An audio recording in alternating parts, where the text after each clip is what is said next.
LPU ప్లేస్మెంట్ల రికార్డులు సృష్టిస్తోంది. Final year student 2.5 కోట్ల ప్యాకేజ్ పొందుతున్నారు. 1700 మందికి పైగా LPU స్టూడెంట్స్ 10 లక్షల నుంచి 2.5 కోట్ల ప్యాకేజెస్ పొందారు. విద్యా విప్లవం ప్రారంభమైంది లవ్లీ ప్రొఫెషనల్ యూనివర్సిటీలో.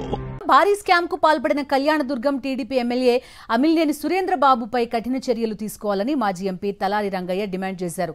ఎమ్మెల్యే అమిలినేని సురేంద్రబాబుకు చెందిన ఎస్ఆర్ కన్స్ట్రక్షన్ సంస్థ 100 కోట్ల రూపాయల స్టాంప్ డ్యూటీ ఎగ్గొట్టిందని, విషయం బయటపడేసరికి ఓ కార్యకర్తపై కేసు నమోదు చేయించి చేతులు దులుపుకునే ప్రయత్నం చేస్తోందన్నారు. కళ్యాణదుర్గం నియోజకవర్గంలో వెలుగు చూసిన స్టాంప్ డ్యూటీ స్కామ్పై ఈడీ, సిబిఐ, ఆర్బీఐ, కేంద్ర ఆర్థిక శాఖలకు ఫిర్యాదు చేస్తామన్నారు తలారి రంగయ్య.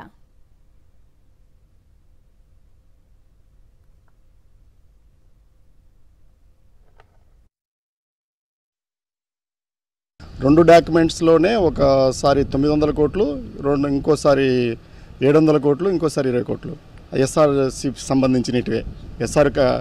ఎస్ఆర్ కన్స్ట్రక్షన్స్ ఎవరు అనేది, ఇన్ఫ్రా ఎవరిది అనేది మీకు అందరికీ తెలిసిందే, కళ్యాణదుర్గం ఎమ్మెల్యే గారిది.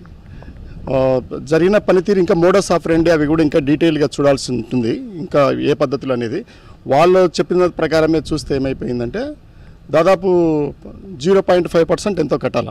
ఒక డాక్యుమెంట్ అయిపోతికేషన్ చేసేటప్పుడు 0.5% అంటే 900 కోట్లు తీసుకోవాలా రుణం అంటే 4.5 కోట్లు కట్టాలా స్టాంప్ డ్యూటీ. 700 కోట్లు తీసుకోవాలంటే 3.5 కోట్లు కట్టాలా.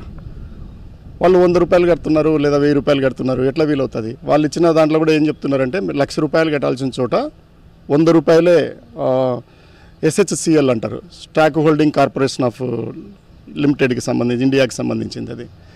వాటికి సంబంధించి 100 రూపాయలే అక్కడ జమ అయింది.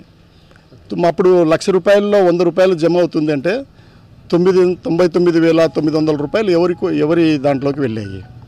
ఇట్లా ఎన్నిసార్లు జరిగాయి, ఎప్పటి నుంచి జరుగుతున్నాయి?